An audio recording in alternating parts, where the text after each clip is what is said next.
and welcome back to another episode of OHKO, a Pokemon VGC podcast. Now on Wednesday for this week only. Pokemon Presents has just happened as of a couple of hours ago.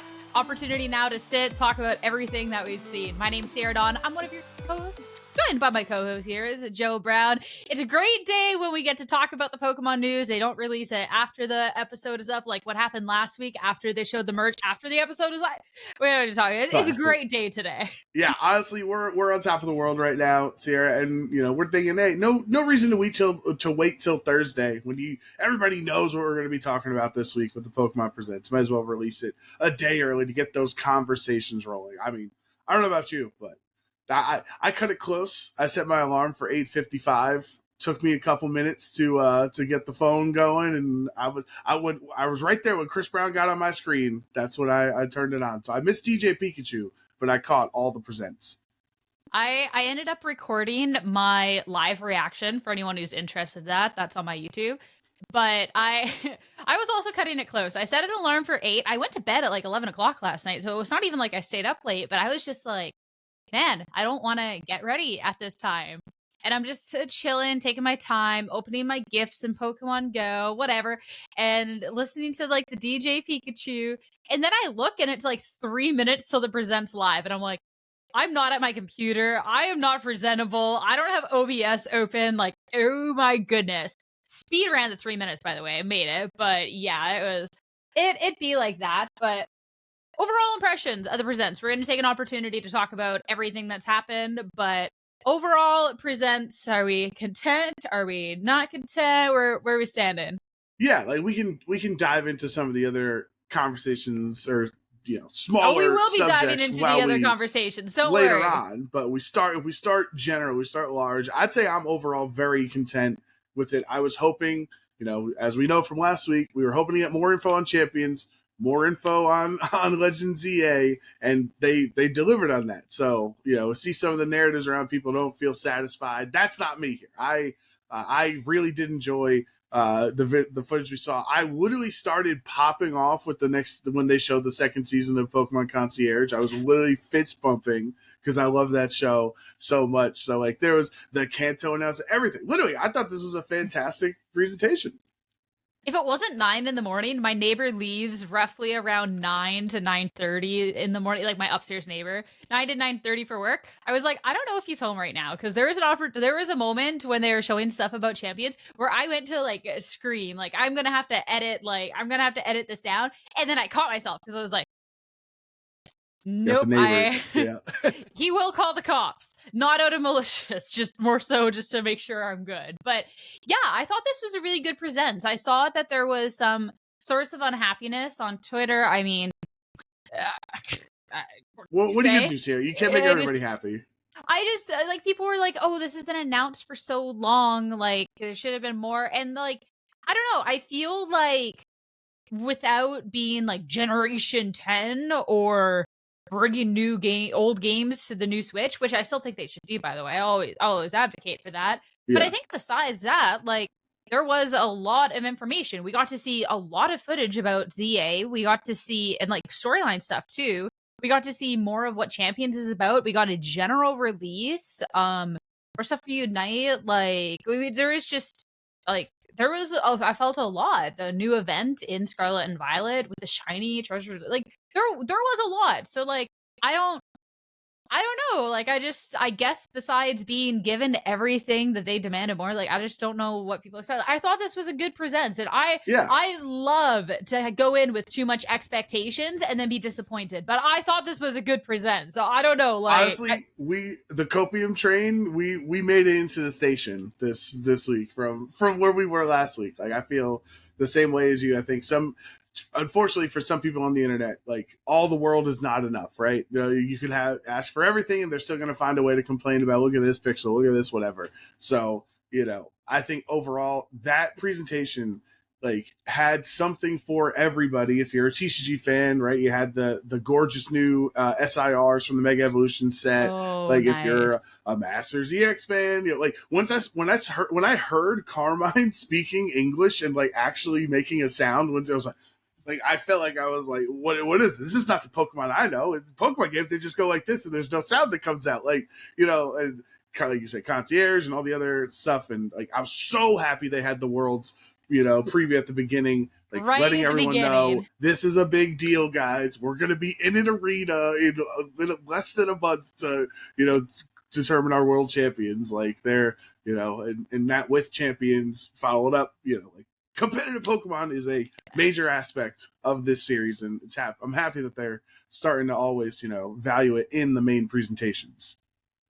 Yeah, and I think too what was really important for me for the presents, and we can start diving into topics and stuff, was the information that was shown as well. Like when you're looking at like the Legend ZA, like obviously that is cool to be able to see more of the game. We're excited for the game, right? But then they reveal a new Mega. This is brand new information. We're looking at Scarlet and Violet. We get a free update. Like that's cool. Like I do appreciate that they're doing that. But they bring new content, the new Pokemon being unlocked, and we get to see champions. We get new. That was what's been the new outfit also. Yeah. So I think for myself, especially with this being a VGC podcast, I want to start talking about champions first because there is so much to dive into here. First off, release date, because that is of course one of the things that has been shrouded in mystery, and it is officially slated for a 2026 release. They did not say the time of year. They did not say early, late, month, anything. They just said 2026. So it is very possible we have another full year of Scarlet and Violet on the Switch. It is also possible they're saving for the exact release date for the World Championships, which is what I suspect. And then there is still back on the Copium train an early year release, which then has the last half of the season on. But yeah, it's not coming out this November, December, unfortunately. But it makes sense. Like, yeah, and that's why I feel bad to kind of deflate in the room when I was like, hey, would it make sense to release Champions the same time that ZA comes out? Because then ZA is not going to have the shine that it deserves. So if they release Champions in January or February, right, and then you then have the announcement in either Pokemon Day or early March or something of Generation 10, like you're essentially marketing all the things separately. Like if you had ZA and Champions overlapping, if you had Champions release day and Gen 10 announcement on the same day, which who knows, that could happen on Pokemon Day. That could very well happen. It might be confusing because then all the excitement about Gen 10 is going to get like swallowed up by Champions, or all the excitement for Champions is going to get swallowed up by Gen 10, vice versa. So like, I would feel confident in either a January or February release. I could definitely be wrong. Who knows? It could be May for all we know. Yeah. But like I just felt with how that first Champions footage of Dondozo and Charizard looked, and how the lack of information they gave us. I was like, there's no way that this is coming out this year. There's no way that at Worlds we had the copium of like live now. Like that would have been awesome. It would have been the coolest thing in the world. It's called copium for a reason. Let's get that right. I know it's not realistic, but like again. So I think this is the happy middle ground. Is we know it's 2026. If I had to guess, it would be early 2026. Fingers crossed we get a release date at Worlds, because Chris Brown told everyone that to watch Worlds for a reason, right? There's got to be a reason to tune in.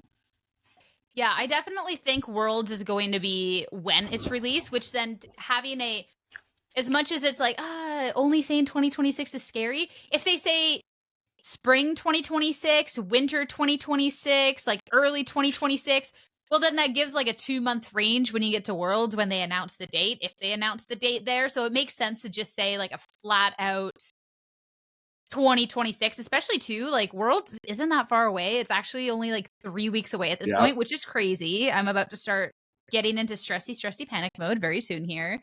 But yeah, saving that sort of thing for Worlds makes a lot of sense. So that, you know what, I was content to just hear, that it's not a 2027 thing. That's, we'll take that. We did see, or I guess we saw from follow-up tweets, it is an individual purchase, right?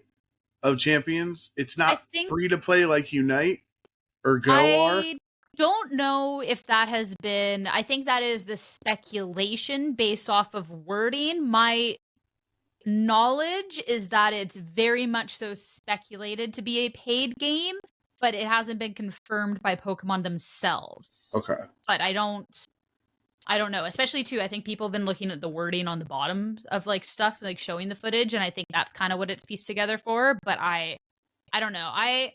It'll be in like I could see it going either way. Personally, I can very well see it being a paid game, but definitely not like the $80. I don't think it should be an $80 release unless there is actually a story, which I don't think it's supposed to be that type of game. I Yeah. think like do it like a 20 to 40 would make sense. They could also do the same thing they did with Unite, where it's a free game, but then pay for cosmetics. But at this point, they haven't shown any of that, unless Right. that's also being saved for like a World Champions like sort of release. They have not shown a smidge of any sort of paid features. It does imply that there is going to be paid features within the game, because when they showed the VP, what you need for training the Pokemon, they do clarify that you cannot buy it, which Yeah. then makes it seem like there is going to be some sort of microtransactions within the game. Whether it's only microtransactions and not fully paying for the game is to be seen. I think even if it did have a purchase, like, I don't even know if it would be as high as you're saying, like 20 or 40, like, because this is effectively the battle simulator. Like, this is just the battling aspect of Pokemon Stadium, right? Like, we're not having the Pinsir Scyther cut, we're not having the Clefairy dance, we're not having, like, so if you pay, I'm just going to throw a number out, $5 to have an official battle simulator that you can change your EVs on, which we have to get into too, Sierra. Yes. Like, that is way more than worth the price of admission. And you know, if Pokemon thinks they can get $5 a pop per person that buys it on the Switch and then buys it on their phone or whatever, and then you have access to perfect battle simulators and changing your Landorus's EV spread whenever you want to. Like, I would absolutely pay $5 for that. Now, if it's 60, like our You're other buying games it are, anyways then at 60. it's a little more frustrating, but yeah, they got me by the horns here. I gotta do it.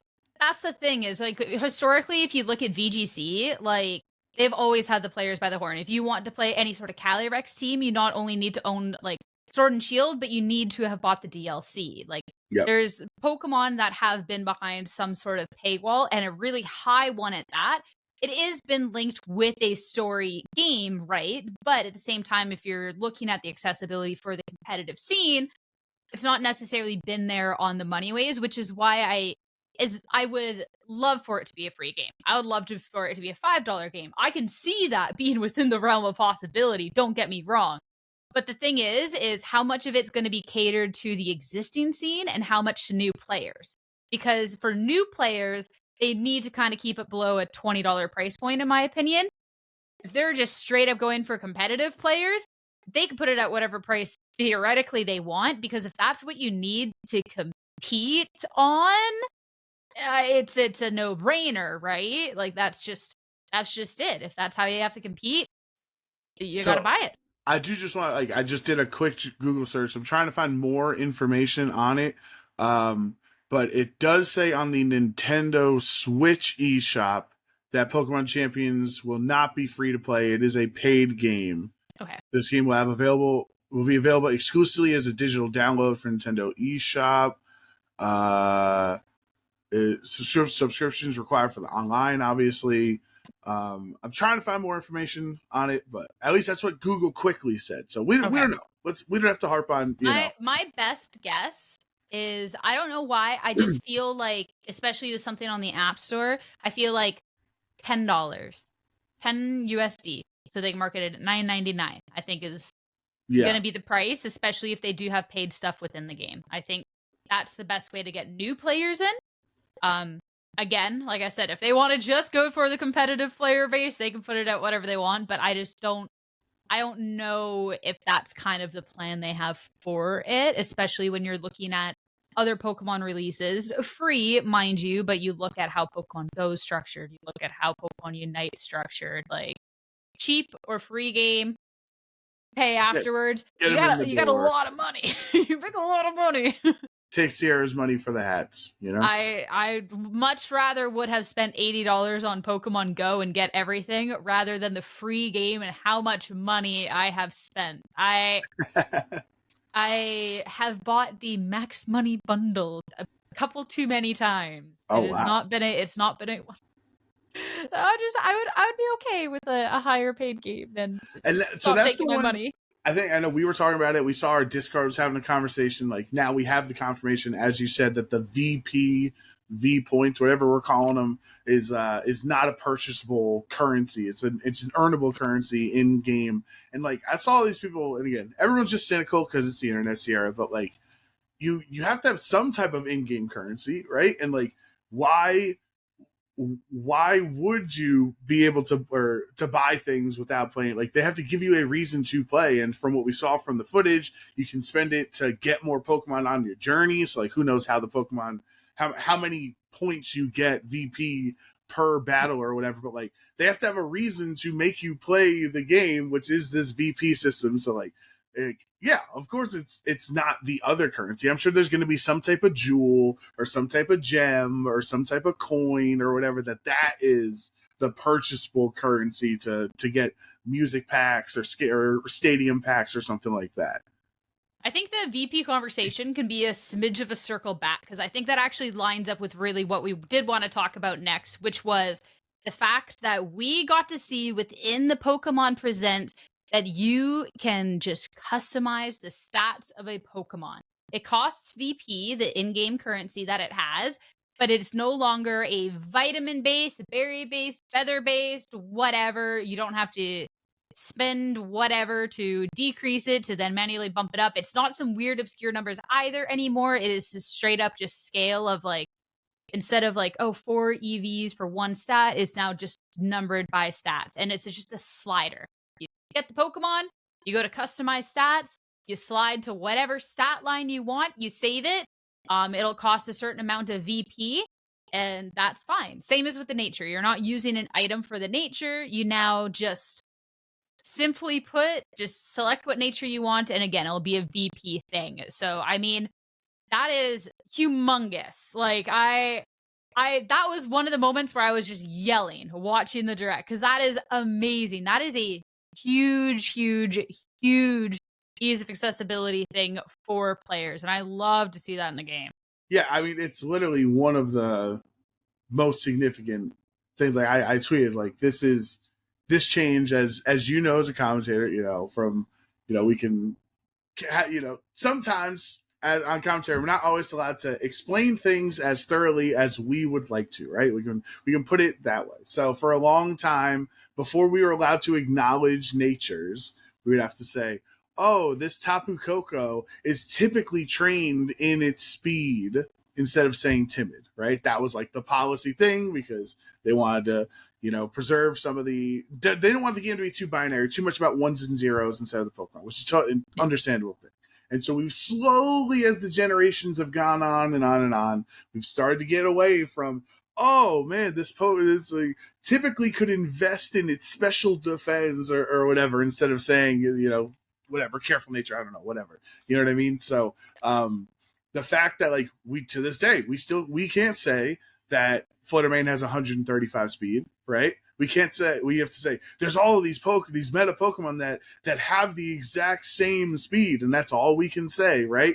Like seeing it in the game, seeing the actual stats of the Pokemon, and in changing the EV dials, and for the longest time we still kind of really don't ever acknowledge EVs and IVs on commentary because it's also not worth it in the moment. But really, we don't talk about it. Like this is quite literally one of the most significant decisions that Pokemon has made in the competitive history, like starting since 2009 or whatever.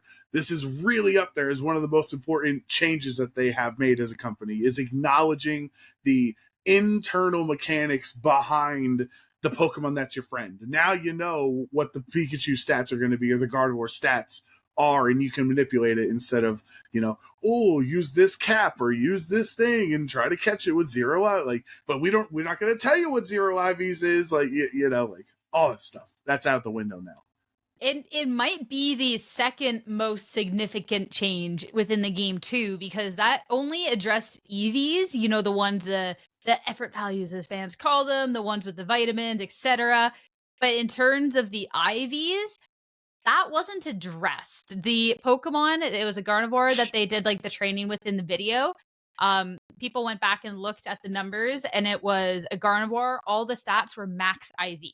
Whether it is going to be under a different screen for the IVs of Pokemon, since that is not necessarily something that's changeable minus bottle capping and hyper training, but that's only essentially like a one-time thing. You can max it or that's that. You want a very specific number, you have to breed it to be that. It's a lot more tied into a Pokemon. So unless they have it on another screen, that is definitely a possibility.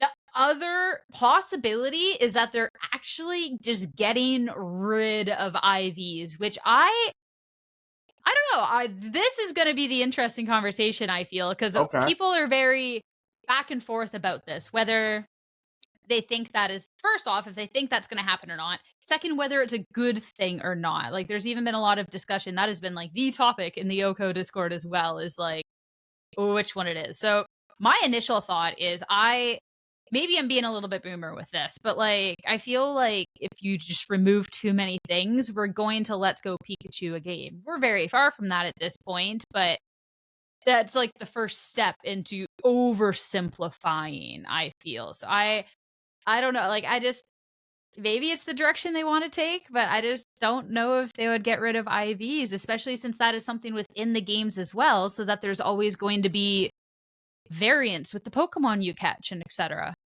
So yeah, basically it's like, it's not that for our conversation, it's not that they would get rid of IVs, it's that the Pokemon's IVs would be set to 31, right? Because that's how the Gardevoir still has to, Which from would, doing the math. It's not that there are no IVs existent. It is just that you have it, the baseline is what the stat is what the stat is. And so well, I think it's, to kind of clarify, it would be getting rid of IVs, but then having like them just on like the external end, on the internal end, figure out what's going to be the baseline. If you can't have a stat, like whether you keep to a base stat total with a 0 IV, or if it's this base stat total with the 31. So people are talking about like it essentially just being a 31, and that is the new regular. Yeah. That's the new normal. I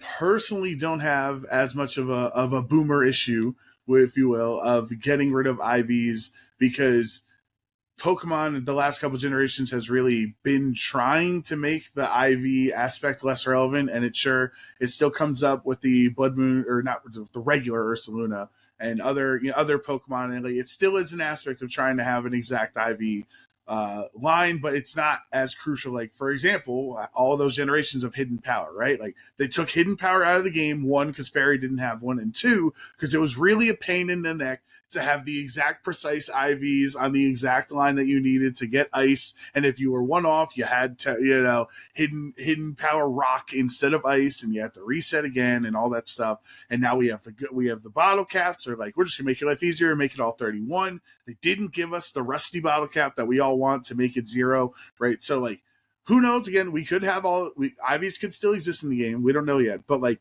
this could be a decision from Game Freak's end that they don't, even if VGC players appreciate the opportunity to, and the skill expression of IV changes, right? My 31 IV Amoonguss to 29 speed IV Amoonguss, or whatever, to 0 speed IV Amoonguss. Even if we appreciate that skill expression, Game Freak might not put as much value into that as we do. So if every Kangaskhan has 100, Mega Kangaskhan has 100 speed, then you can't have the one that does min speed to try to underspeed her. Like, Kangaskhan just has 100 speed. You know what I mean? Like, they might not value those intricacies the way that we do, because they force you to be level 50 no matter what now. But before, you could have the lower level. We all know the level 49 Groudons, 48 Amoongusses, right? Level 1 Aerons. They changed all those things. Like, they're trying to get the game away from those super minute intricacies. Yeah, and like the other ones, like the level 50, like I see that as like a rule set thing. So it's like, those are really cool moments that it definitely sucks to kind of maybe have those taken away. But like, I do kind of understand like hey, set standard, everything's level 50. Easy, right? But like for IVs, like, I don't know. Like, I'd be curious if they're making a game for competitive to then not care about the competitive intricacies. But I could see them being like, hey, this is not something we want the direction to go to, or we do want to have it more like a little simplified, right? Like, I think they care. It's just whether they want it at the end of the day. I definitely think if we stick with IVs, they do need to introduce something like the Rossi bottle cap or have it so, I mean, in Pokemon Go right now, you can have, there is like a golden bottle cap so you can change your Pokemon stats. That one, they did actually let you pick which point you wanted it at because Pokemon Go is very particular with like ideal stats. I thought it just made it 100. Okay, no. I didn't know that. Yeah. No, you can actually like pick and choose exactly where you want them at. You then have to do some really, really ridiculous tasks to get them there, but you can pick the exact stat point you want it to end. I'd be a huge fan of them introducing something like that within Pokemon, to be able to modify the stats if they want it to have in that sort of way, and still have it be tied to, we just don't want sliders. Or if they do sliders, and that's also just easy. But like, I would like to see them keep that little level of skill expression. I think something that people were excited for with maybe seeing it go was they were talking about accessibility into the game. It just makes things a smidge easier. But I think when we're starting to really get into the nitty gritty of it, when I look at the accessibility for players, getting the Pokemon, which they do have a system for you to trial a Pokemon or get a Pokemon within the game with that VP, I think that's starting to get solved. You can slider the stats. That's solved. Like, at what point of accessibility is it just like, well, what's the point of the game, right? Like, on that sort of level, like I do want IVs to be a little bit more accessible in terms of how you can modify them, but I don't think eliminating them in the name of accessibility is a good thing. I think you just make it actually more accessible instead of just eliminating it and being like, hey, it's accessible now, right? It's not accessible, it's non-existent. Like, I think that's fair. That, like, again, just because in the trailer we didn't see IVs doesn't mean that they don't exist or they're not manipulatable the way that the EVs are. Like, they might have just shown, you know, they got a whole marketing cycle to get through, right? So at some point maybe they do reveal some of those things. I just think, like, from Pokemon's perspective, in, you know, 99.99999% of the time your Pokemon has either 31 or 0. And then the actually I've run 25. It's like, okay, cool. I'm happy for you. But for the literal every other general case, it is effectively usually 31 or 0. So if they have that mechanic in there, there's like 29 or whatever other numbers that effectively never get used. So maybe they just don't want to play into that system anymore. And then, like, I'm gonna run a 4-speed Ursaluna versus I'm gonna run a 2-speed Ursaluna. It's like, nope, it's just 30. Ursaluna has the same speed now. All these fast Pokemon, Fluttermane, Calyrex, and all of them that have to deal with speed ties, like your Ice Rider, your Ursaluna, your Mungus, all of them, they got to deal with the speed ties too down in Trick Room. I mean, I just don't like that. First, like, there's just like, I just don't because you're a player. Yeah, I get you. Yeah, but also too, like, I don't think making more things the same or simpler like makes it better. Like, you talk about all the Pokemon at 135 speed and it's ridiculous, right? But that's also where there is levels of training, not with the IVs, because IVs you max it, of course, and be optimal, but with the EVs and the natures and stuff to train on whether you want one that is going to be a plus speed boosting nature, plus being a max IV and max the EV, or if you're going to forego the EV, put it somewhere else. Like, there is still going to be variance, not with the 135 itself, but where exactly that 135 is trained to then have that sort of skill expression, right? And I mean, at some point you got to cap the stats somewhere. So it makes sense that, like, you know, you can't have the faster Pokemon go any faster minus than like items at that point, or like stats within the game, like actual gameplay itself. But then I feel like you're taking away that skill expression for like the slower Pokemon, like the Trick Room, things getting into very like specific. Wolf's Incineroar from EUIC example was 29 speed IVs. You're just getting rid of some sort of skill expression and like customizable for the lower tier Pokemon of it. And I don't know. Like, when I look at, I think the biggest issue again is what do they do to make it easier to get lower IV Pokemon? But beyond that, I don't think having IVs in the game is an issue. Like, yeah, I agree. I don't think it's bad. I think it's a good thing. I don't want IVs to be gone. Like, for clarification, yeah. I just will not lose sleep if in Champions in specific, every Pokemon has 31 in all 6 stats. That's all I'm saying. I'm not asking for it to be eliminated. I'm just not going to be upset if they have a standard, because I don't remember the conversion rate from Pokemon Go into home to create the IVs, or from Let's Go Pikachu and Eevee into home, or Legends Arceus into home, but those games had their own modified IV stats, right? That had to get generated once you made the Pokemon in home. Like they had to decide what that stat was going to I become. thought Go was random. I don't know. I could be very wrong. I don't even know. Yeah, so exactly. Either way, like I know I had to get a 1 tier Ursaluna, because like the 3 types of speed in Legends Arceus is just a nightmare. But like the IVs still have to exist somehow if you can keep transferring. Like I don't think if you put a Pokemon in Champions, it has to stay there forever. If you're going to be able to bring it back out to home, then that Pokemon still has to inherently have the IVs in its code, right? If you have your 0 attack Fluttermane, right, your 0 attack IV Fluttermane that you put into Champions, it still has to have that somehow for when you take it out of Champions for it to have 0 attack. You know what I mean? I mean, that's where I would wonder if it would be in a case, because I imagine if they get rid of IVs in Pokemon Champions, that they get rid of them within the main series line game with Generation 10 going on forward. I could see a world where Pokemon that have predetermined data will keep that. So if you put something in Champions, take it back out into home, it would keep what it originally had. But anything from Generation 10 on, it's just, that's gone. Like I'd never see a world where they eliminate IVs and Champions and then have them for the main series games. Like I just, at that point, it's like, why didn't you just do this for Champions? Like that just doesn't make sense to me. So I'd be intrigued. Like I definitely think like there is a world. I don't know.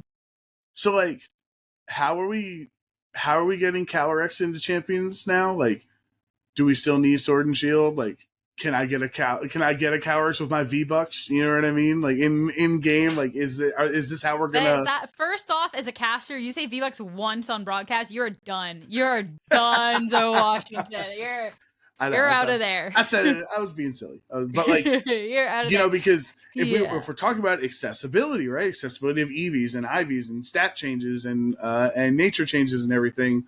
One of the accessibility hurdles are the exclusivity on some of these Pokemon that are very meta relevant. So I do wonder how that's going to change for Champions, or if it will.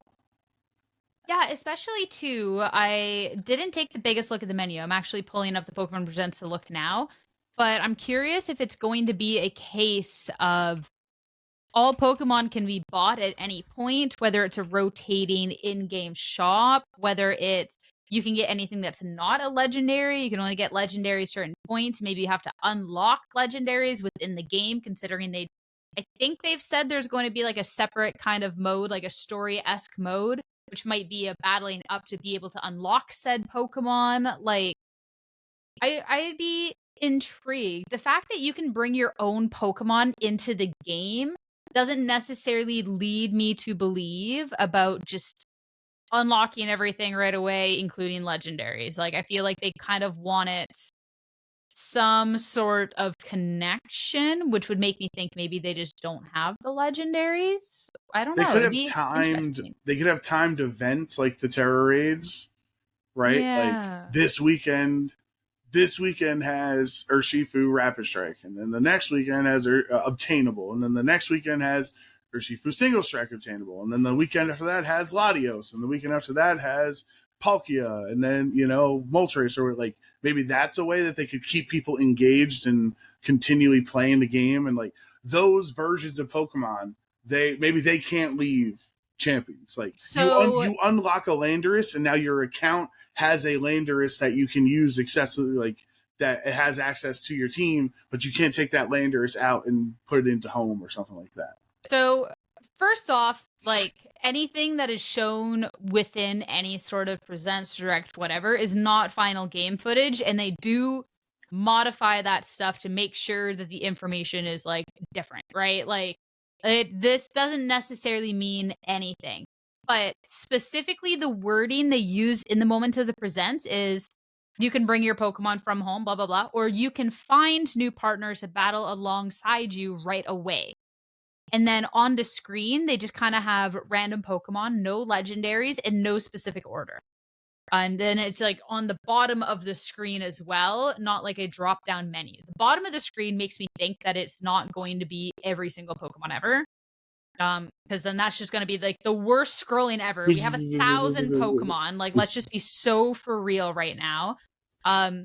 As well, it's like find new partners. There is a quick menu, I will say.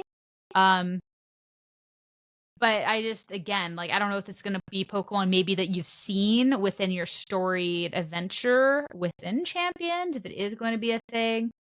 Yeah, I don't know. That'll be an interesting thing. I definitely would like some sort of like legendaries being involved, because again, like the fact that something like the Calyrex you can only now like a few games back to get is just it's just like that's just not cool. We just can't do that. I mean, if we're fighting for accessibility, we need as much accessibility as we can. That's the bigger issue. Keep IVs and Calyrex for everyone. That's that's what I think. But yeah, besides that, like Champions. First off, like I think it's funny. I saw somebody comment on there was a Play Pokemon's post that was like, Champions, more information, like wait. And somebody's like, the floor is too flashy. Looking back at the trailer, the floor is very flashy. It's actually very distracting. But beyond that, we're back into a stadium. I think they only showed us the one stadium, but we're back in the stadium. I think the graphics, as much as I don't like how close the Pokemon are, the graphics look sick. I think the menu options look phenomenal. You now see the opponent HP percentage. Huge. Which is very interesting. So, like, yeah, what is your other impressions? Because this is actually the first, like, real look we're getting at Champions. I know, yeah. I'm very excited. I think the visuals, as you said, look really cool. Like, even just how, like, even the UI of the screen of like choosing the Pokemon that you want to buy with your VP or whatever, like, and the battles and like, sure, I think the stadium might be a little over animated, right? It might be a little too a little bit, but I'd rather it be too much than my grandma and my sister rooting me on at the park. You know, you don't love your grandma. I wish there was more people rooting for me in the stadium than just those two in Scarlet and Violet. So I'll take what I can get. If it's over animated, I'd rather that than under. I think my hope is those visuals, since it's like better graphics and whatever, like that does give us the opportunity for stadium packs or other rotating things to have different visuals. Like some person might want, like, remember in Sword and Shield when you would battle, like depending on what town you were in would change the color of the stadium, of the general use stadium, you know what I mean? So like if you were in the grass town, your stadium, remember the Chad Dad guy that was like this in the crowd? And for Sword and Shield. For Sword and Shield, his shirt would change color depending on what stadium you're in. Like, I think there's definitely potential for that, where like you might like, I don't know, I'm trying to think, like what's her name, Roxy's, you know, gym from Gen 5, you might like that aesthetic, where I might like, I don't know, Erica's grass aesthetic or whatever. Like that potential excites me, that if these stadiums have that ability to be animated and colored so vibrantly, that there's potential for that. I think the animations look cool. Like we were talking about before, we saw in the UC, like the UI of like choosing your moves, it looks pretty slick to me. I don't know, it's a simple formula, so it's hard to mess up, but I think it does look cool with the way the attacks are laid out. I didn't even thought of what you said, where the Pokemon are actually kind of really close to each other. They are kind of squished, and I didn't actually think of that until you said it. Yeah. Like it's a big stadium. We don't have to quite like. We don't have to share space, guys. We can spread out, you know. Yeah. So, my going through, I'm just kind of like watching through. First off, how the boxes are laid out looks phenomenal. I gotta say, like, I'm just a big fan of like how everything is looking in general. What's nice is when you're kind of like hovering over a Pokemon, you can see like where you have put all your stats and stuff, your nature at a glance. Again, this is for EVs, assuming it's at a perfect IVs. Something really interesting that I don't know anyone has talked about, and I didn't notice, is obviously when you have the Pokemon in the boxes, you can then do a battle box, right? That's just like a normal thing. At the bottom of the battle box, there is a auto team build button. Assumingly, to actually take 6 Pokemon from your box and put them in as a team. So I don't know how good or bad these would be. Like, if anyone who's played Pokemon games for a while, sometimes, the team choices that people make. Martin Solrock, Is, I'm thinking like Gita, like final Pokemon, Glamora. Great. Yeah, fantastic. But yeah, so auto team build, I think is really interesting. I'd be intrigued to see what's like, how they do the criteria of that. Like, because they're not just going to pick 6 random Pokemon, right? Yeah, There it won't has be to 6 fire types. Yeah. like how the typing is or etc. So that I think is a really cool button. But yeah, I think I'm a big fan of how this is all laid out so far. Yeah, I think people should be excited. Like, Yes. if you aren't, whatever, that's on you. I think the general consensus of not just Pokemon fans, but specifically the competitive Pokemon community should be excited from what we have seen about Champion so far, and just fingers crossed Ishihara comes on that stage and gives us a release date, or gives us a new Mega or something else like that, like something else about Champions. I hope so. We'll find out. Yeah, looking at the team, like the team preview also just looks so sick in this game. They only show it for a single battle, not a doubles. Single battles, by the way, they have it in this ranked battle, single battle, which the curious ranked battle, is there ever a world where we have VGCs and we have singles? Oh, interesting. But they do 3 for single battles within their ranked battle mode. But there already are ranked single battles in the last couple of generations. Like within like our competitive circuit. I know, but I'm saying we already in Sword and Shield and Scarlet and Violet already have ranked singles in the game as a. Isn't that just all 6 Pokemon though? No. It's bring 6, choose 3. Oh, okay. I'm just not a knower. I'm not a knower. All right. Well, take that little bit of away. My thought is like, is the general gameplay singles of you getting new Pokemon or whatever, or is the baseline way to play the game doubles? Because that would be obviously helpful to expanding VGC. If somebody who, one of my friends or whatever, who casually likes Pokemon, sees this new Pokemon game on their phone, and they're forced to interact with doubles instead of in the mainline games where, like, of your 30 hours of gameplay, maybe 4 or 5 of those battles are double battles. Like, if you download Champions, are you forced to interact with doubles is the question. That'd be really interesting, because from what I've seen so far, like, they've been very clear with advertising singles and doubles. It's always singles and like, it's never just been like only showcasing it. They've done a very big showcase of doubles, which they've never done before. I don't know if this is a little too much to ask, but if you do have like a tournament mode, like that you're going through for the story or whatever it is, having the option to play it in singles or doubles, I think would be absolutely fantastic. Because then you have replayability, because I would play through it as both. I'm not gonna lie. But then people who only want VGC can do doubles. Like, I feel like that could be a cool thing. It requires a smidge more work, but like that's okay, I think. We're not asking too much out of them. They can handle it. Yeah, I think, like they're good. They're good. There's also the new terminology. It was like super, like the super duper effective. Let me see if I can find the. Oh, let me look. Yeah, hold on. In the they were talking about it in the Discord. Why can't I find it? The extreme, instead of just a super effective, and extremely effective for 4 times. And then it was not very effective, or and mostly ineffective. For 4 times resist. Yeah, honestly, like I think that's cool. I want to give Pokemon a round of applause for, like, okay, finally cool having the differing terminology so we can understand. But then also it's like, man, why did it take like 27 more years to figure out a new description between super effective and 4 times super? Because it's what we've been saying the entire time. You know what I mean? Like, why did it take so long? So I want to give them credit for changing it, but it was like, man, we could have changed this a long time ago.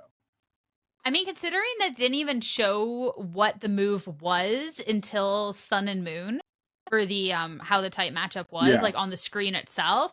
I don't think they needed the terminology because like but it's the not like they text was showed always, it. every generation always came up that it was super effective, right? Yeah, but I felt like it was a smidge more flavor than like this is an accurate description of what's happened. Like it never And then really like stood Pokemon out. Go is like it's double effective, right? It's not 4 times effective is the terminology. Like in Altaria getting hit by ice is not 4 times, it's double effective. It's like I like extremely effective. I like mostly ineffective. I think that's a nice flavor.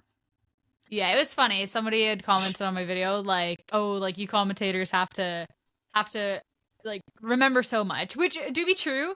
But I also feel like when I'm looking at these not very effective, mostly ineffective, extremely effective, like I feel like extremely effective is the one I would actually maybe use the most for talking about something actually really not liking something. But like I don't feel like I'd be sitting there being like, this is going to be a mostly ineffective hit. Like I just don't see that being like a normal terminology. Extremely effective is otherwise because it would just be like, ooh, I don't know if I want to bring this Ferrothorn in front of this fire move because this is going to be extremely effective. Like that kind of flows, but like beyond that, like I don't know if these are going to be words that we're forced to use. I could be wrong. I don't know. We'll find out, but I don't think so either. And because people still understand what 4 times resist, 4 times super effective mean, so like I think we'll be fine. But I think it's a good change. I just wonder why it took so long to get there. Overall, I mean, just with champions, like I'm very happy overall. I know we got some of the other, you're on a timer, you got work, and you got some of the other games to see or some of the announcements to see. But overall, I don't know how people would not be excited about what we got today for champions. Yeah, it just looks awesome. It just simply looks awesome. I don't think that there was a miss in the game yet. To be determined with how the rest of the things are handled. I think not having any wave legendaries, missing out on IVs, could be misses, but we'll have to see from there. When we get there. Yeah, we'll cross it when they're there. I'm very happy with the stat training. That was like the biggest thing. Like that is great, amazing. So massive. Next up, that was also really cool to see was there's a lot more footage coming out from Legend ZA today. So more storyline stuff. There was a new Mega announced. You did say there's going to be Mega. There's only one Mega that was announced. But yeah, that was big chunk of information for a game that's out in 3 months. Yeah, so I'm very surprised that Mega Dragonite 1 exists in general, because that's been the meme for 10 years, was like, oh, the reason Dragonite didn't get a Mega Evolution is because the ite is at the end of the held item, so it has to be Dragonite-ite. It'd be just too confusing, and everyone would always make that joke, like, oh, poor Dragonite. But like, so maybe they're like playing into that joke, which I like. So I'm excited for it. Like, Dragonite's been getting love. Obviously, very popular with Terra Normal, Extreme Speed, and Scarlet and Violet. So like, it's finally having its time in the sun, where it really wasn't. It wasn't the greatest Pokemon in VGC for most of its history, besides Geo, the Dragonite comeback, right? So like, I guess people dig Dragonite a lot. They want to bring its power back. Like, I don't know what your thoughts are. See, I if my mom said, if you don't have anything nice to say, don't say anything at all. But I think I want to give my opinions on how Dragonite looks. But like, you know what I mean? I'll rip the Band-Aid. I'll rip the Band-Aid, because I have not been shy about saying that. As a general, I do not like most Mega Pokemon designs, because mostly when you look at the Mega designs, it is literally just add more spikes. As I saw it, I was like, oh, take that, Sierra. No spikes in sight. Like, I thought of you. Yeah. But instead, we added a second set of wings and an orb. I don't think that's much better. I actually would have preferred if they just added spikes. For those of you who haven't seen, the Dragonite design is a Dragonite, but now it has the Dragonair wings on its head, instead of where the wings would be, on its head, and they put an orb on its tail. Bro. Like, yeah, I really don't like this design, because it really does just look like Dragonite. Like, Mega Lucario looks like an evolution of Lucario, right? Mega Absol looks like if Mega Absol got a new stage. This straight up looks like cosplay, or like cosplay Dragonite, and then you like dragged items on it in Photoshop. Like, it does not look like a new cohesive Pokemon's design to me. what I was cracking up about. So I do not like Dragonite. I do not like Dragonite as a Pokemon.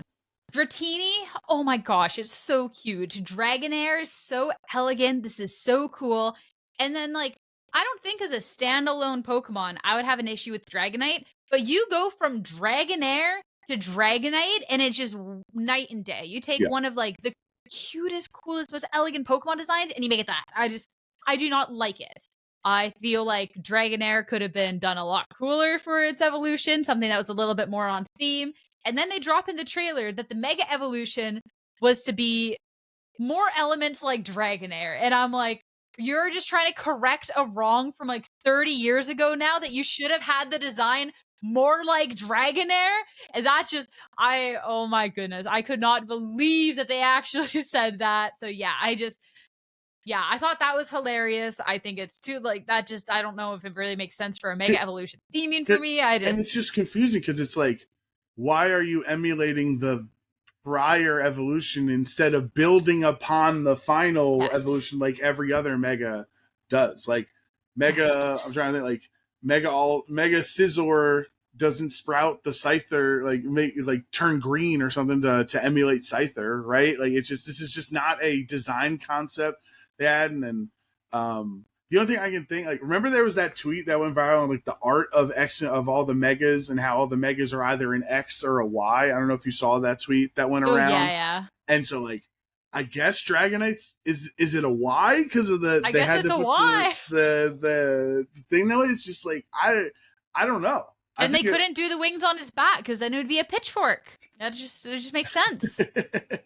Yeah, I think the wings on the head are not as egregious to me as the ball placement on the tail, because it feels like they stuffed it onto the tail of Dragonite, where instead of it being at the natural end of the tail, if it had a ball attack, you know what I mean? Like, that would have looked more natural, but it seems like you just shoved the ball onto the middle of the tail, and then the rest of the tail is still going too. Like, it's just, I'm gonna let them cook, because we'll see. If we got Mega Dragonite, presumably we'll get more new Mega Evolutions. So, like, I'm excited for that possibility. Maybe there's gonna be a new Mega Elf I'm gonna fall in love with, but right now they're 0 for 1 in our opinion. That's all I'm saying. Yeah, I still wouldn't be a fan of like the overall design choice of it, but I feel like making it a Dragonair blue or incorporating that somewhere onto the design could have, like, you know, because then it's actually a little bit more Dragonair-like. I still think the luring reason of like, it's like Dragonair doesn't really make sense, but it's like, then at least it actually resembles a smidge more. It's like the merge, right? But like, but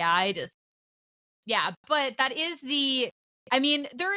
I don't think that there is any doubt in anyone's mind that the new game would have new Megas, right? Yeah. I don't think that's ever been a question, but this is finally, like, this is the first confirmation that there actually is, right? So I feel like that was good. I actually thought that they were going to say a new Mega when they were showing, like, the TCG cards. They didn't, That's what I thought, too. Yeah, but I am glad that they did show one of the day, and, like, people wanted Mega Dragonite, so I just, they can have a Mega Dragonite, that's okay. And then there was theories, too, on the other two Megas that were going to happen, because they were showing a lot of different story elements, right? So the two people that are your friends, they got a Staryu and a Scrafty. So people are presumably thinking that those are going to get Megas. I was talking to my friend Ted. We were watching it, and then we, thought giving our opinions back and forth, and he was like, "Oh, we're going to get Mega Starmie and Mega Scrafty." And I was like, "Why?" He was like, "Because your two friends have a Starmie and Scrafty." And I was like, "Oh." And I didn't even think of that, but like from a story progression standpoint, it makes sense. Like your friends are gonna have to grow with you, right? Scrafty was in the original Kalos Dex, right? I know it's a Unova Pokemon, but it was in the Kalos Pokedex, like as a usable Pokemon. So like Starmie would make sense, as it is. It's got that stone on its head, on its face, right? So like the Mega Evolution stones, like that thematically could work out as well. I mean, like, you could literally, I feel like you could justify like 200 different Pokemon having a Mega if you really tried to make an argument for it. So like, I'm excited to see what happens. Like, maybe there's gonna be new Megas as long as there's more from the future generations, because we're in the future now, right? Like, if we get let's say we get 15 new megas in this game, and like 13 of them are the first 3 generations. Like, I'm gonna be upset. Like, I want a Gen 6 mega. I want, like, give me a random give me a mega Corviknight or something. I don't know. I'm just throwing random things out here. Like, give me a new Pokemon having a mega evolution too. I mean, I feel like Mega Corviknight would just be Gigantamax Corviknight, but now called Mega Corviknight. I feel like they just look the same. I feel like they're doing the same thing. Charizard got Megas and Gigantamax, and they're like... But they look kind of different. Oh yeah, that also was like a little like the Megas came first. Like if we did Mega Corviknight, they could make it different. Like, no, there's only Mega Audino is the only black and white Mega. No. I'll hit you with the real talk. Mega Talonflame is what they should do. I'm not against it. I'll allow it. It is a Gen 6 Pokemon. It is amazingly cool. I feel like there is a lot of potential there. And if they ruin my perfect little bird, I'll be really upset. But I do think that thematically, like, they could probably do a really good Mega Talonflame. Especially because Mega Pidgeot also exists, so you could have like the foils there, like, you know, maybe a villain has a Mega Pidgeot and you could have a Mega Talonflame or something like that as the Route 1 birds. Yeah. That could work. I think overall the game looks really sick. We'll see how the gameplay looks. Like, there seems to be, like, obviously we know it's like Legends Arceus, not the mainline game, so it's already not the main way we enjoy playing the game. Like, I don't enjoy catching the same the same Skidoo 30 times for my Pokedex entry point to unlock the TM that I want, like that you did in Arceus, and that appears to be back in ZA. But like, can we just take a second here to talk about the customization? Like, my jaw was on the floor. When they played, when the XY boutique theme started playing, I ascended to a plane of nostalgia that I have not experienced in such a long time. It's the best song they've ever made in the series history, the boutique theme. And like, it's almost too much customization. I'm like decision paralysis right now because it's so awesome. It is, oh my goodness. X and Y was peak for like the fact that you could do literally anything for your player customization, essentially. And then they took away options as the games went on, which was like, why? I just crazy. So as soon as like the person was like, you're the main characters, like stand in front of the boutique, I was like, yes. Oh my gosh. And they showed so many options. Like at one point there's someone with a streak in their hair. Like it just seems like so many options. Like I am going to go spend all my Poké Dollars in this game on as many clothes options as possible. That is what I'm going to be doing the most. Like I feel like they just don't understand like how much people love customization, or at least how much I can't speak for the people, but like we'll say we're the people. Like like I just feel like they could have done more in Sword and Shield. They could have done more in like Scarlet and Violet. Like they could do more. Scarlet and Violet was really bad. Yeah, they could do more. Like why are we backtracking? So like to see that in Legends, like ZA, oh my goodness, I am so excited. And they all looked like good too. This wasn't like lame customization. Like this looked good. So yeah, this wasn't exciting. This wasn't the stream of Avatar with Clive's hair and the big thick sunglasses that don't like work together. That like, was peak though. That was also peak. All of these outfits like thematic, like they look like fashion icons. Like it's a fashionable city in Lumiose, right? So all the people look like they're wearing good outfits, and like the character designs are cool. I'm excited to see how they transition those from the game into the trading card game, right? Like they did with Legends Arceus. You had all those trainers as supporters and stuff, and they have some really cool art as well. So like, I don't know. I think we're like in a good time right now, Sierra. Like we got Worlds coming up, then we got Legends Arceus, and then presumably Pokemon Champions in 2026 into the 30th anniversary for hopefully a Gen 10. Like it's a good time to be a Pokemon fan. I know. I'm content. And then for people that are like, oh, but I just don't know. I'm not feeling it yet. There was even more that happened in the present, which this is why it's crazy to me that people think this is a bad present. So next up for Scarlet and Violet, they announced that the shiny Treasures of Ruin, Legends of Ruin, I forget, I always get the names so close, but the shiny Wo-Chien, Ting-Lu, Chien-Pao, and Chia-Yu are coming to the game, and they don't just hand it to you in a mystery gift. They do at the very end, but collectively, globally, like everyone has to do 1,000,000 raids collective. This is very reminiscent of like the community stuff that they do in Pokemon Go, especially when you're looking at the Go Fest and stuff. So yeah, they're bringing uncatchable. First up is going to be Wo-Chien, starting, I think, time zone wise, literally tonight. So it'll already be live by the time the podcast is live. But it'll be Wo-Chien raids, 5-star raids, and you can't catch it. That is like, I would have loved if you could catch one. That is my only gripe. I wish you could catch one so you could do Wo-Chien. Whatever. That's fine. That's fine. Because once you beat it, you just keep beating it. You get rewards. Everyone does 1,000,000 collectively. And then you get a shiny Wo-Chien given to you via mystery gift, which is amazing. This is the first time the shinies are legitimate within the game. Oh my god, I'm so excited. Yeah, this is one that people have been waiting for a long time, right? Like, maybe you're happy with Wo-Chien, maybe Marcos is happy with Wo-Chien. I think more people are excited for the Chi-Yu, the blue Chi-Yu, and Chi-Yu's so good. Yeah, how cool Chien-Pao looks and stuff, right? So, but overall, Chien-Pao's the worst one. No, you're crazy. Clears Wo-Chien. Chien-Pao is my favorite of the ruinous Pokemon, but shiny-wise, he looks sick. He looks like he is sick. Like, both can be true. I don't know. I feel like it could have, I don't know. Like, the Ting-Lu, I actually think the Ting-Lu's tied for, like, words. But Ting-Lu's, like, I don't know. I don't like the Chien-Pao. The Chi-Yu is sick. I don't know. The Wo-Chien looks so cool. It's like autumn leaf colors. Like autumn, yeah. It's, like, so cool. What I like that this, like, it took forever. But all of these legendary Pokemon shinies take forever, right? It took us, like, 2 generations to get the red Solgaleo or Lunalis or whatever. But I like that it's actually in Scarlet and Violet, right? You don't have to play Pokemon Go and catch a shiny Zamazenta and then bring it up, and so you can use it like you were doing, and all these other. Where I spent too much money.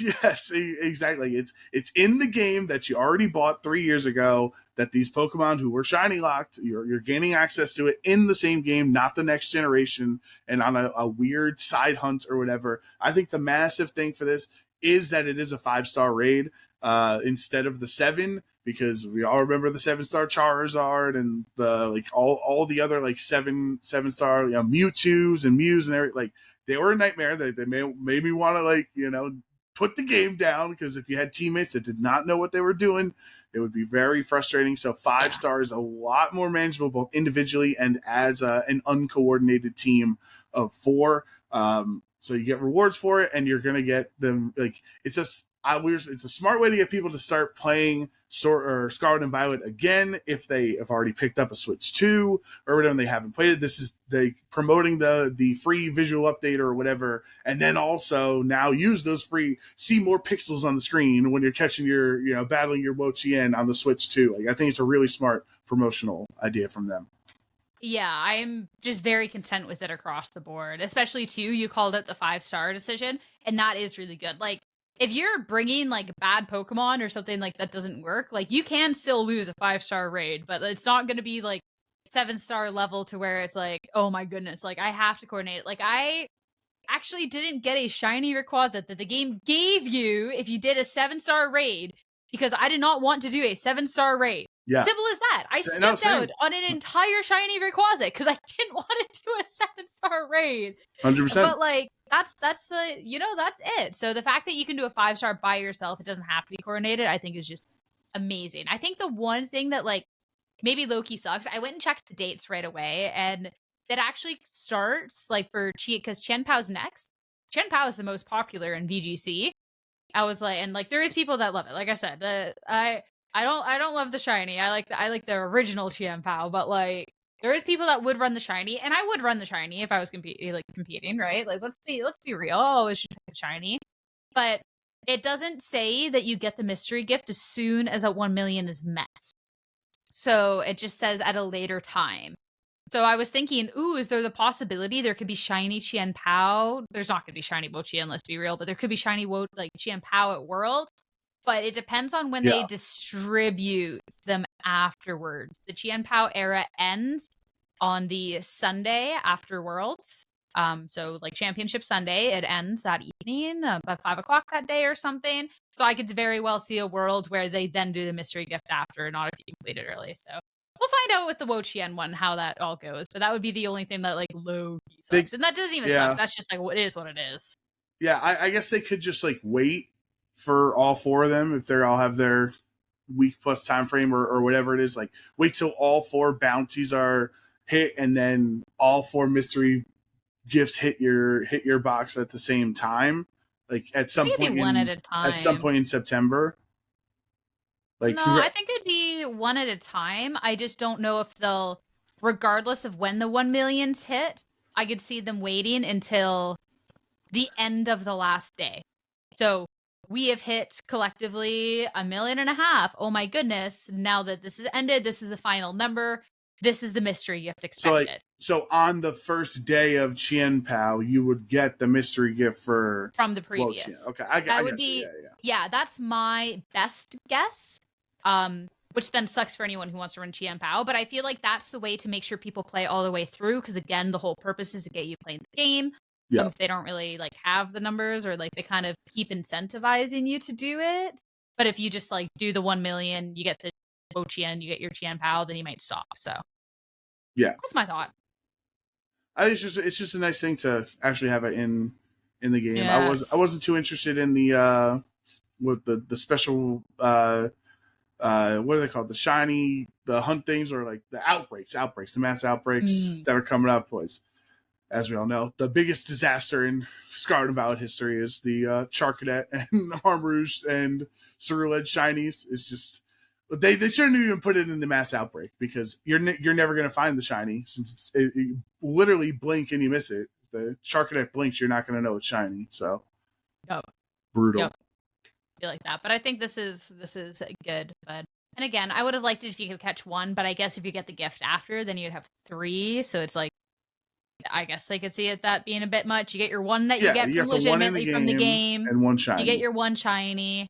They don't want people to be greedy out here. I unfortunately am greedy, but like it's fine. It's fine. So other stuff in the news that we ended up getting. Concierge, as you said at the very beginning, more episodes coming in September. So I haven't seen Concierge, but like I don't know, that preview makes me kind of want to. Like I don't know. Honestly, Sarah, it is so fun. It's just like cute, silly little like turn your brain off Pokemon at a vacation resort. Silly interactions. There was some heartfelt moments with the main character and the Psyduck and everything. And I think the first run of it was only 4 episodes long, and they're only like 15-minute episodes. So like it is very. There's a lot of substance there for how small it actually is and how enjoyable it is. I know Rose liked it. She did the cosplay that one time at one of the events dressed up as her. So literally. I felt she's like, is this her ex-boyfriend? I was like, like I was like, oh, there's drama in this. Like, it's like, oh, am I watching a soap opera right now? Yeah. Like that actually was like, maybe I should watch this, because I just kind of thought it was like silly. And also, like, what's wrong with this schmuck, whatever the guy's name is? For clearly, because our girl is perfect, our main character, she's the best. That like clearly there's something wrong with him. If they're X for a reason, is all I'm going to say. There's something wrong with this guy. Let me tell you. He's not good enough for her, okay? Hell yeah. Oh my goodness. I'm intrigued. It definitely looks interesting. There's will be watching. You should watch it, yeah. It looked, I was actually very intrigued. I think that they did a good little job with like the little segment they showed, like actually pretty well. Honestly, like I think that was good. I'd recommend you wait at this point for September 4th. To watch all of the episodes at once, because you're literally going to finish it in like 2 hours. Like it's really fast.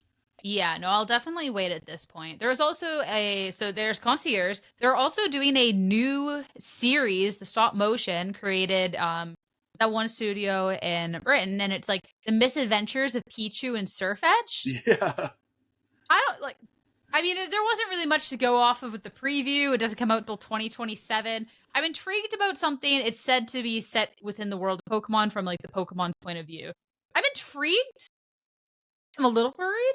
I'm intrigued. I mean, our British friends, I saw, like, Charlie and Lee and others were excited. So, like, they must know who that British company is. Like, I don't, obviously we're ignorant in this case. I'm not pro or con on it. It just seems like, to have that and Concierge in the same video was kind of confusing since they're both kind of not the same. Like, people don't kill me, but like both similar shows. animation style or whatever, right? Like that, it just seemed a little like oddly timed to have them both in the same video because it's like, Especially I don't when want this British guy. I want more Concierge. Like, I don't care about Pichu. Like, Concierge this comes out in September, whereas the Misadventures of Pichu and Sirfetch'd it comes out in 2027.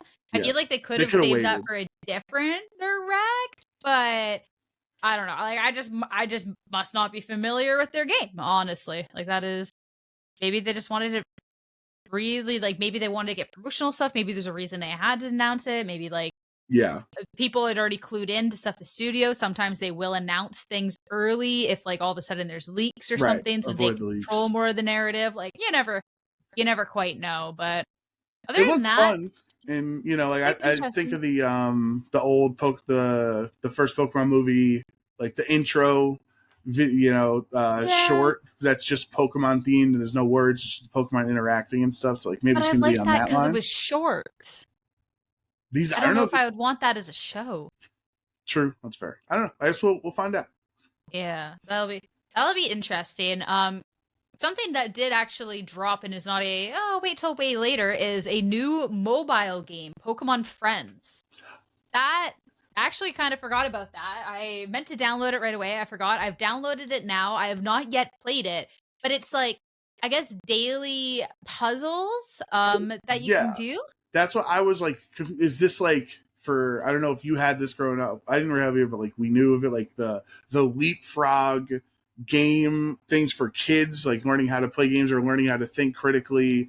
I'm sure other Americans listening would know what I'm talking about. Like, is this geared for children to learn puzzles, or is this a general Pokemon puzzle game that you play every day? You know what I mean? Like, because like from all the, obviously Pokemon's geared towards kids to begin with, but from all the visuals and the puzzles they were showing, it did like appear as if it was very geared towards children and not just general puzzle solution. But again, I could be wrong. I don't know. Opening it up now, like, it's, some of those had like very simplified, and there's nothing wrong with it if that's the plan that they want to go for. But it didn't seem like difficult puzzles. And I'm no Brainiac, you know that. But like, I'm saying, all right, cool. I can get the water down here, Psyduck, like, or was it Squirtle? I think. So I think the first indication that this might be a little bit more geared towards kids. Oh god. Is you input your name, your birthday, etc. And the first line, they got the little screen, everything. The first line is, "This is Think Town."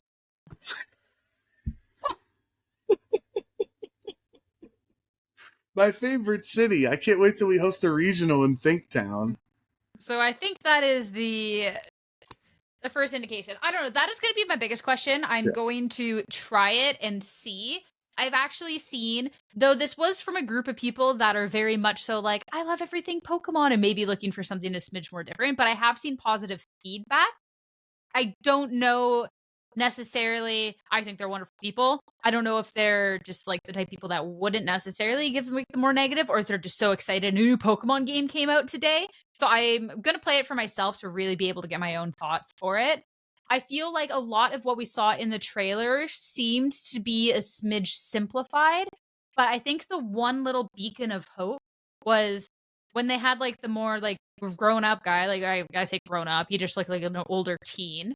Was playing the super easy puzzle, and then a more complicated one comes on afterwards, and it's like, oh, because like that was my thought. I was like, oh my goodness, this just looks like it's for kids. And then he had the very easy puzzle. I'm like, this just looks like it's for kids. And then he had that same look. Oh, this is just for kids. And then the complicated one came on. So like, I don't know if it's like a scaling difficulty. I don't know if you can input difficulty settings. I don't know. It'll be interesting. It does look like there is not just like it does look. There is it is a free game. There is paid elements to it. I also think if you get it on Switch, I thought it's on Switch. I think it's $10 to get it on Switch. I don't think it's free. I could be very wrong on that though. Don't quote me. But on mobile, it is free, but there is paid aspects to get like plushies, aesthetics, etc. Yeah, like I said, I'm not against it, and it's just I'm not interested in general. But like, hey, I'm always happy when there's new Pokemon projects, new ways for people to enjoy it.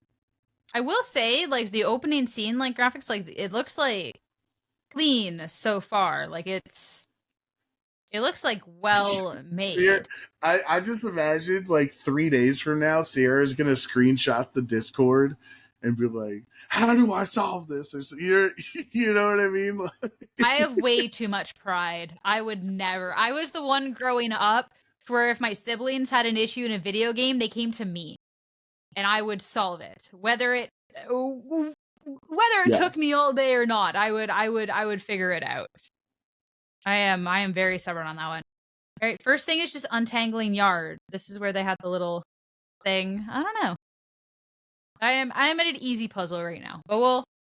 Maybe you're determined. Too smart. You're too smart for him. Oh, I haven't completed it yet. I'll put the phone away so you can stay locked in. But that'll be maybe an update on next week's episode. But yeah, other than that, there was Masters EX. There was the cool, like, skydiving scene with the Eternatus. Yeah. They always just go crazy for Pokemon Go, dude, like, little visuals. And especially, like, if that was this event's announcement for Go, like, what is Go's announcement going to be at Worlds, right? They got to have something. Yeah, I don't know. Because that's how they remember they revealed the Dynamax Rage at Worlds. They've done, like, a lot of really cool reveals of Go at Worlds before, so I wonder what the next stage is. Yeah, I don't know. That'll be something to chew on. Other than that, for news, I think that pretty much covers it. I think the question with, like, just let's end on Legends EA, because it's a main game. It is important. We're gonna get new Mega Evolutions. We're gonna get new. We didn't see the evolutions of Totodile and the crew, so that's still up in the air. What are your thoughts on that? If they're going to get regional forms or megas or anything like that? They either get regional forms or megas. Like, there's no ifs, ands, or buts in my mind about it. I think so too. It's just some people are like, they were bummed that it wasn't revealed, but, like, the last couple generations, you want them to just release the game right now? They got to save some information for the release. So I think there are a lot of Pokemon fans that make their decision on who their starter is with who the final evolution is. And so all this effort, every generation of Pokemon's done this consistently lately, of not revealing the final stages. All this effort to hide that information is gone an hour into the game's release, because then you can just look up what it is. Like, you know what I mean? So I think from other people's perspectives that want to start, they want to decide who their starter is, and they want to go off of what it looks like, all of this waiting doesn't do any excitement for them. Like, I'm not excited that I'm waiting for Totodile's final evolution, if it's a regional variant or if it's a mega, because, like, I'm going to find out an hour in when it's all over Twitter anyway. You know what I mean? Like, they're waiting so much time for anticipation, but there isn't really the same payoff because of the internet that we had back in the day, not knowing what the starters looked like. I don't know. Like, I've been, especially too, like, I used to be like, oh, like, if a new Pokemon games comes out, I have to do this for content. Maybe I will for YouTube, but I've been a lot more recently, like, I gotta play this just for myself. So new game comes out, I'm not on socials. I'm sitting and I'm playing my game. And you know what? I think we just need a repeat of the Sun and Moon era, where everybody picked Litten because it was so cute. It grew up to be a big bad Incineroar, and everyone was disappointed and pissed off, and it was a big thing. And, like, I just think we need more of that in the world. Like, I'm okay with, like, not knowing the starters. I think it's hilarious, actually. Like, you know what? It's like if you have a kid, like, and actually, I'm not gonna go. Don't finish that one. Don't finish that one. But, like, I was imagine just like, you just can't pick, right? And like, you didn't. You think of this. Think of this here. You could have saved little Timmy from picking Quaxley. We know how you feel about Quaxley.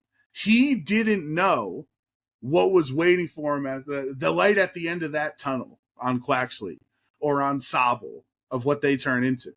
Where you could have saved little Timmy knowing, hey, buddy, Meowscarada looks way, way cooler. Just start with Sprigatito. Welcome to the real world, buddy. Welcome to the real world. Can't always get what you want, little Timmy.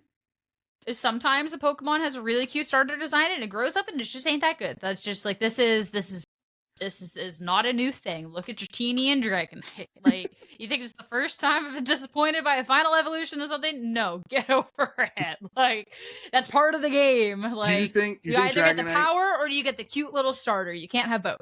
Do you think Dragonite's still gonna have multi-scale, or is he gonna have a new ability? Because I was thinking it's like Dragonite has become so synonymous with extreme speed, even though it's not a normal type, that I was like, do they make it normal flying instead of dragon? Like, to give it stab? Do they give it aerialate so that extreme speed has a stab flying bonus on it? Like, or do you think they're going to keep multi-scale? Like, what do you think? I feel like there'll be an ability. I don't know exactly what. I could see something like an aerialate since it does get an extra set of wings, right? But yeah, that'd be interesting. Because then that way, like, you could stay un-omega'd at the beginning and set up or something, right? Dragonance or whatever, keep your multi-scale intact so you take less damage. And then when you're ready to start sweeping, that's when you would evolve and get your new stronger. Sounds obnoxious, ability. But sounds like Dragon. Also, we did learn, thank you to the YouTube comments, Metagross gets Hone Claws. So Mega Metagross Tien Pals back on the table, baby. Nice. Let's go. Yippee. I know. I guess I'm happier. I'm happier than you are on that one. Listen, you take your Chien Pal, or not Chien Pal, your Chi-Yu and Mega Charizard Y combination into the Wo-Chien raids, you know? Yeah. Yeah, because I can definitely have my Mega Charizard Y in my Scarlet and Violet right here, right now. Yeah. Exactly. But unless there's anything else about the presents, I have a broadcast to start getting ready towards. Is there anything else? Anything we're missing? No, it was a great start to the day, honestly. Very, very excited to see if we get more information at Worlds. I guess we're kind of in a wait and see moment, but the prospects are looking high for Pokemon as we start to head towards the 30th anniversary. I think so as well. I think this was a good presents day. I feel like there was a lot of good information. I think Legends EA is going to be a lot of fun. I'm hoping so. And yeah, this is a good day. So love to know what everyone else thinks of the presents. Let us know in the comments below as well what you thought of Mega Dragonite, your thoughts about the potential big changes that's coming to competitive VGC, looking at Ivy. So I was like, what do you think about all of this? Let us know. If the comments aren't enough for you, we do have a Discord as well. That is going to be linked in the description. We've been having a lot of conversations about the presents. We talked about Pokemon, everything. So yeah, come join an awesome community. Thank you all so much for tuning in. We hope you enjoyed this episode of OHKO on a Wednesday, and we will see you next week.